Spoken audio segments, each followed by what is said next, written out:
Chronologically, this video is coming out after Bowser's Castle, and that makes 3 courses in the last month's worth of videos whose difficulty comes almost exclusively from making sure you hit the right global cycles.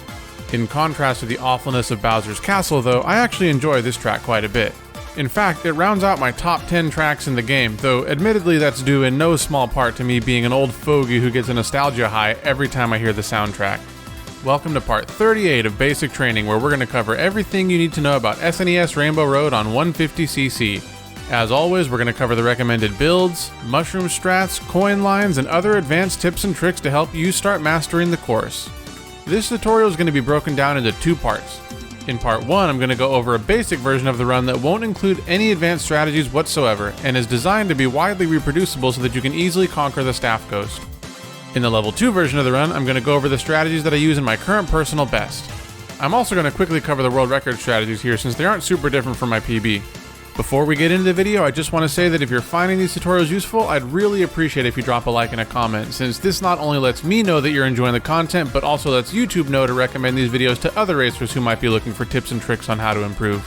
I release a new video every week, so hit that subscribe button and the notification bell beside it so that you can stay up to date with all my latest content. With all that out of the way, let's take a stroll down memory lane and check out SNES Rainbow Road. The recommended build for this course is going to be our usual try-hard build of Waluigi, Bitty Buggy, rollers, and Paper Glider. The basic idea behind this course is that we want to be charging super mini turbos or ultra mini turbos around every turn. Problem is, there are 3 sections that are basically just long straightaways, and so we want a build that has decently high mini turbo without sacrificing too much ground speed. And this build is it. But that's enough about the builds, let's check out the track. The level 1 version of the run is pretty straightforward, so here are the important bits. There are 4 sets of thwomps on the course, and when they pound the track, they make waves. Similar to Bowser's Castle, you can actually trick off the crests of these waves. The first set of thwomps occurs after the first right turn on each lap, and this set pounds the track in an alternating left-right fashion. And when these thwomps pound the track, they make asymmetric waves. The next thwomp is after the second U-turn, and this one just pounds the middle of the track, making symmetric waves. The next set of thwomps is on the split path section at the end of the lap, and like the first set of thwomps, they pound the ground in an alternating left-right pattern for making asymmetric waves. The final set of thwomps is at the very end of the lap, and they pound the track together, making symmetric waves. The basic strategy here is as follows. Build up at least a super mini turbo on every turn in the track, and then trick off all the waves that you can. And that's it. Thank you very much for taking the time out of your day to do some basic training, and as always, I will see you in the next video. Alright, I'm just messing around, we're not done yet. Far from it, in fact. The first bit of shenanigans we need to cover comes up at the first U-turn. This part of the track has 3 sets of 3 coins that are arranged in lines. What you want to do here is start a right drift and then widen your drift angle a bit so that you can grab 2 coins from the first 2 lines and then 1 coin from the third line. If you miss that last coin, it's not a big deal because we'll still easily be able to get 10 coins by the end of the lap. So once we've gotten past that first U-turn, we should have a super mini turbo built up. Release and trick off the rightmost ramp and then land in a drift. You can neutral drift around most of this next U-turn and then just tighten your drift angle up at the end to build up another super mini turbo. Trick off the thwomp waves if you can and then grab the coin on the left hand side. It's actually pretty important to go on the left side of the track here because that will allow you to grab the next coin while taking a tight line around the final U-turn of the lap. On this last straightaway, grab the 2 coins if you need them and then mushroom and trick off the ramp. Land in a drift and then build up a super mini turbo while going in between the 2 thwomps to finish up the lap. Now there are a couple of alternative strategies we can use here, both of which you'll find on lap 3 of my level 1 run. The first strategy is in the second U-turn.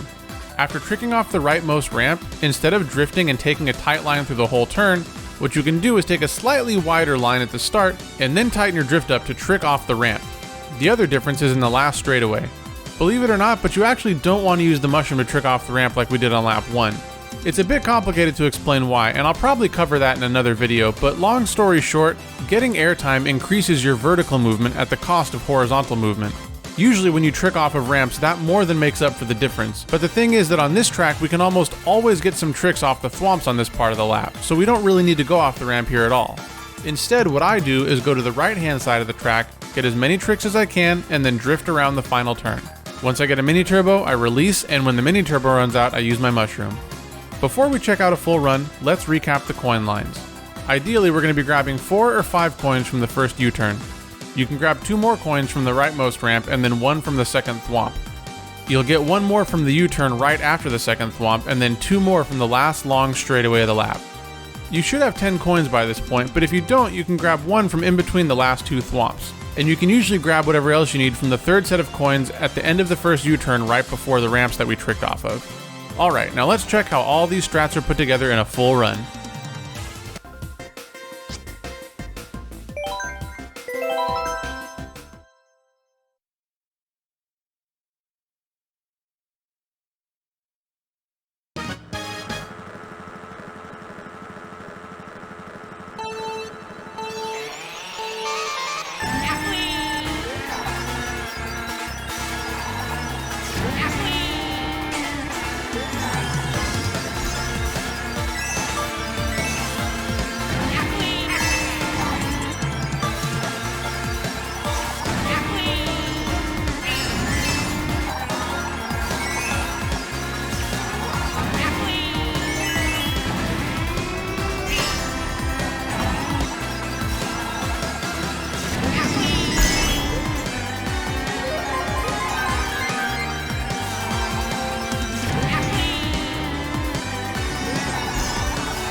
Okay, moving on to my PB strats, this version of the run plays very differently from the level 1 version of the run. To start with, hold down the mushroom button before the run begins so that you can use your mushroom on the very first possible frame after the run starts. This will get you going to top speed immediately. Then, as soon as that mushroom runs out, use your second mushroom. Using the mushrooms in this way serves two purposes. The first is to help you build a super mini turbo more quickly around this first turn. The second, as you may have guessed, is that our good friends the global cycles have returned. The thwomps here operate on global cycles, and for those who missed the long rants on Cloudtop Cruise and Bowser's Castle, that means that they're going to pound the track at the same time every time you run the track. Using the two mushrooms at the start helps guarantee that we've got enough time to get the two tricks off the first set of thwomps.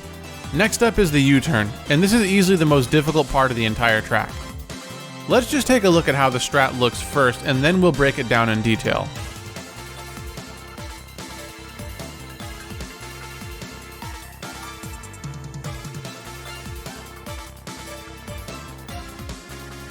Okay, so what the hell did we just watch? So it's actually going to be a bit easier to explain this if we work backwards, starting from the main goal, which is to build up an Ultra Mini Turbo before tricking off the ramp. Building up an Ultra Mini Turbo is actually fairly easy if you take a super wide line around the second U-turn, but we don't want to have to do that because it's slow. So the question becomes, how can we build up an Ultra Mini Turbo while taking a tight line around the second U-turn? Well, that's where those two ramps come into play. You may have noticed that I drifted off both ramps instead of tricking off either of them like we did in the level 1 version of the run. This does three things. First, while you're in midair, if you start holding down a hard left on the joystick, you'll start charging up levels of Mini Turbo, but you won't actually change the direction that you're turning. Second, like I mentioned earlier in the video, airtime is slower than going on the ground, but here that's actually beneficial because it's not slow enough to be a huge time sink, but it does buy us enough time to actually build up the Ultra Mini Turbo. Finally, if you take the turn too tightly, then you won't actually be able to trick off the ramp, and instead what's going to happen is that you'll either bonk into it or else you'll fall off the track. Drifting off the ramps in this way actually helps us get a really good line around the next turn, allowing us to take it as tightly as possible while still giving us enough room to trick off the ramp. It's important to point out that after landing in the drift from the second ramp, holding a constant drift angle is very important, because if you go too wide for even just a little bit, you're going to go too far to the right hand side of the ramp and you'll fall off the track. Now, in order to drift off the ramps like this, we actually want to build up an Ultra Mini Turbo before drifting off the first ramp. So then, how do we actually build up that Ultra Mini Turbo? It's easier said than done if we're being honest, but basically after getting the tricks from the first set of thwomps, we want to land and immediately start soft drifting. Once we're about to get past that turn, start holding left on the joystick to widen your drift angle. The basic idea for the rest of the turn is that before each set of coins, you want to tighten your drift angle a little bit, and then after getting the coins, widen it up again. You'll probably need to tighten up your drift angle again to build up that Ultra Mini Turbo, but it is very important that you do so. So yeah, this Ultra Mini Turbo trick is definitely one of the more complicated things to learn in this game. It's one of the few strategies where it's like a setup that depends on a setup that depends on a setup. So let's quickly recap the whole strategy. After the first two thwomp tricks, land immediately in a right drift and soft drift until you get to the turn. Then start holding left to widen your drift angle, and for each set of coins, tighten your drift angle to grab the coins and then immediately widen it again. Finally, when you're about to get to the ramp, tighten your drift angle again and you should be able to build up an Ultra Mini Turbo. Release it and start a left drift off the rightmost ramp. Hold right on the joystick to make sure that you're aligned to keep drifting off the second ramp, and once in midair, hold a hard left on the joystick to charge up the Ultra Mini Turbo. Keep holding the drift and soft drift until you get to the ramp. By this point, you should have an Ultra Mini Turbo built up, so release and trick off the ramp. Let's take one more look at this strategy at full speed before moving on to the rest of the run.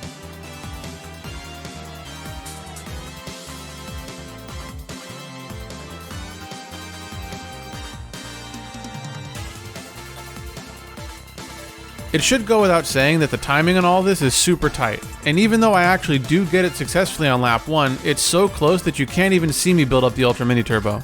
On laps 2 and 3, it's actually quite a bit easier since we don't have to grab any coins, and this gives us more time in the soft drifting angles to help us build the first Ultra Mini Turbo before the ramps more quickly.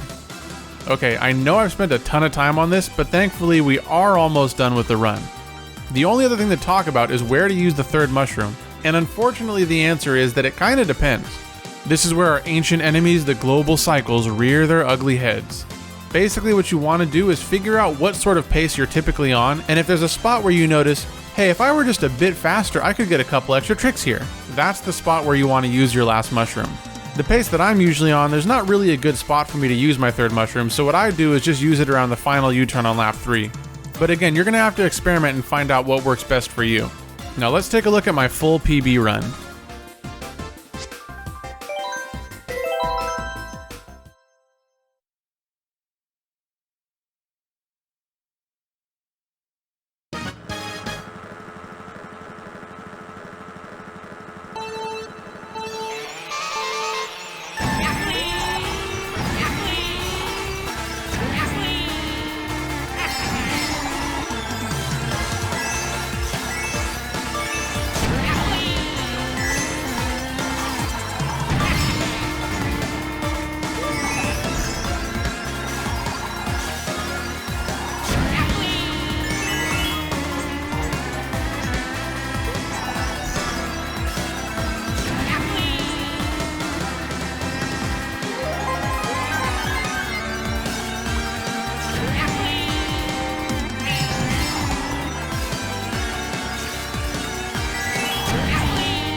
Before ending the video, I just want to quickly go over the world record strategies. They're pretty similar to what I do, and really the main difference is just cleaner lines.